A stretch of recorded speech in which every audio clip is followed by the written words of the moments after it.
Pada akhirnya, Rembang Cinta memanggil pulang kelima anak muda dari petualangannya. Panggilan atas nama Cinta menggariskan takdir tentang arti dewasa sebagai lelaki. Maka pulanglah mereka sembari mendekap Cinta yang tertasbih dalam biduk rumah tangga. Saya menikah dengan yang namanya Indri Adristina. Kebenaran ya. Iya sih bener. Iya, takdir itu kebenaran sih. Bukan kesalahan ya. Iya, bukan kesalahan. Ya. Kebenaran, Benar. Gitu. Iya, betul. Kebetulan juga. Apa ya? Ya udah. Ya, saya udah menikah setahun yang lalu. 13 Oktober 2012 ya. Tahun lebih ya berarti ya. Ya, udah setahun lebih ya. Udah 1,5 tahun. Oh iya. Setahun enak udah 6 bulan curiga. Harus setengah tahun. Nikah waktu itu di nggak bisa disebutin di Temanggung karena beliau udah tua Saya kali. berarti nikah di Medan sebutin. Iya nikah di Temanggung karena dia orang Beda-beda semua ya nikahnya ya. Medan, Temanggung, Bandung, Jakarta. Bandung, Jakarta. Gua harus di mana nih? Cirebon. Menikah tanggal 7 Agustus tahun 2010. Terus sudah dikaruniai anak 1 cewek berumur 1 tahun 8 bulan. Namina. Hai Namina. Namina. Ya begitu saya nikah di Bandung. Saya menikah 4 tahun yang lalu. Dikaruniai. Oh ya, saya paling pertama menikah ya. Karena paling kebelet saya. Karena pacaran cuma sekali ya. Iya. Pacaran aja. Nikahnya bukan sama pacarnya lagi.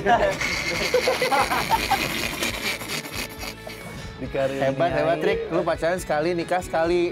Bagus. Dikaruniai seorang anak laki-laki yang sangat saya cintai berusia 3 tahun. Menjadi kepala rumah tangga dan terus mengakrabi dunia musik, maka jadilah mereka sebagai petarung seni yang berdamai dengan segala kesulitan hidup. Karena seni bertumpu pada karya, maka mengharap limpahan uang setinggi gunung manalah mungkin bisa dicapai. Disinilah mereka menyadari tentang arti penting keluarga yang selalu mengerti saat kesusahan menimpa. Yang banyak berkorban justru malah orang-orang sekitar saya ya, keluarga saya gitu, ibu bapak saya yang selalu mungkin harus merelakan saya jarang pulang gitu ya. Terus sekarang istri dan anak saya juga sering ditinggalin gitu. Ya kita berlima kayak gitu, mungkin kayak gitu sama nggak sih? Gitu kan, jadi memang justru yang harus kita ucapin banyak terima kasih adalah mereka gitu. Buat kita sih, keluarga kita semua adalah is the best gitu, karena mereka punya dada yang sangat berlapang besar sekali gitu. Meskipun kita berlima, ya kita sih yakin bahwa kita sudah semampunya. Jadi gini, ketika ada waktu yang memang benar-benar bisa diluangkan untuk keluarga, kita akan memaksimalkan itu gitu.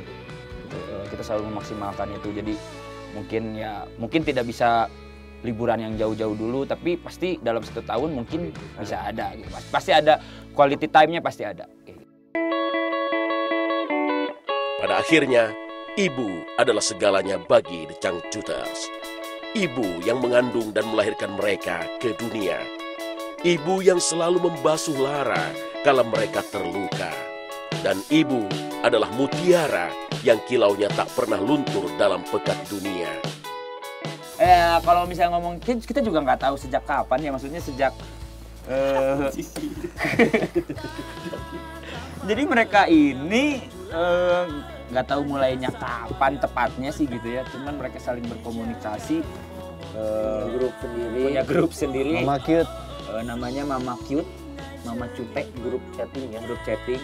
Terus kadang-kadang mereka suka punya janjian sendiri, jalan-jalan sendiri gitu di luar kita. Bahkan mereka kadang-kadang lebih cepat tahu duluan jadwal manggung kita dibanding ulang kita. tahunan suka kumpul bareng. Kalau ulang tahun suka kumpul bareng. Kalau ada kita ngadain acara bareng-bareng sama mereka, gathering misalnya gitu, sama mereka yang nyanyi di depan bukan kita tapi mereka menyanyikan lagu kita. Kita memang terlahir dari seorang ibu gitu. Jadi kita selalu punya tanggung jawab, dan mereka inilah yang membuat batasan bahwa kamu tuh hidup di dunia.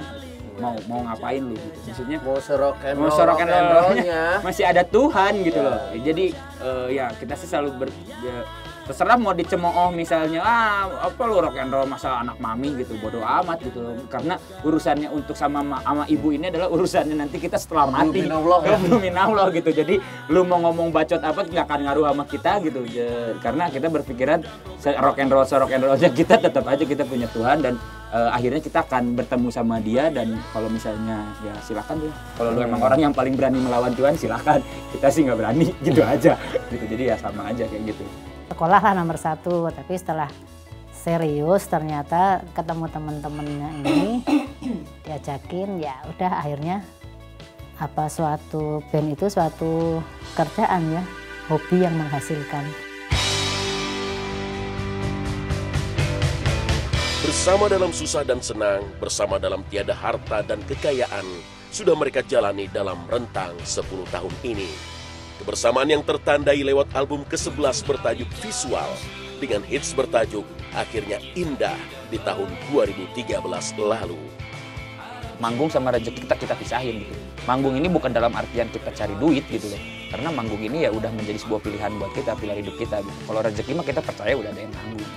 Alhamdulillah 10 tahun jalan bareng, alhamdulillah menyenangkan gitu. Dari segi proyek-proyek yang kita kerjain gitu, dari segi pertemanannya gitu, persahabatannya justru malah bukannya semakin membosankan sama mereka gitu, tapi ya semakin mendekatkan kita yang kayak udah bagian tubuh aja gitu, kita berlima nih gitu, bagian tubuh satu sama lain gitu. Jadi buat kita sih kesuksesan itu masih jauh lah gitu, masih jauh untuk kalau buat pandangan dari sudut pandang kita masih jauh, justru malah katakanlah sebetulnya sekarang ini baru mulai gitu. Kemarin tuh yang kemarin itu katakan itu mah hanya pijakan awal lah gitu, start awalnya gitu. Justru band dengan 5 album, band dengan 10 tahun dengan kondisi industri musik yang seperti ini, ini justru baru serunya di sini. Tantangannya ya. Di sini baru mulai. Gitu. Kalau mereka, ya pokoknya istilahnya kita mau sampai istilahnya sampai hancur-hancuran lah, sampai hancur-hancuran dunia musik kita tetap di dunia musik.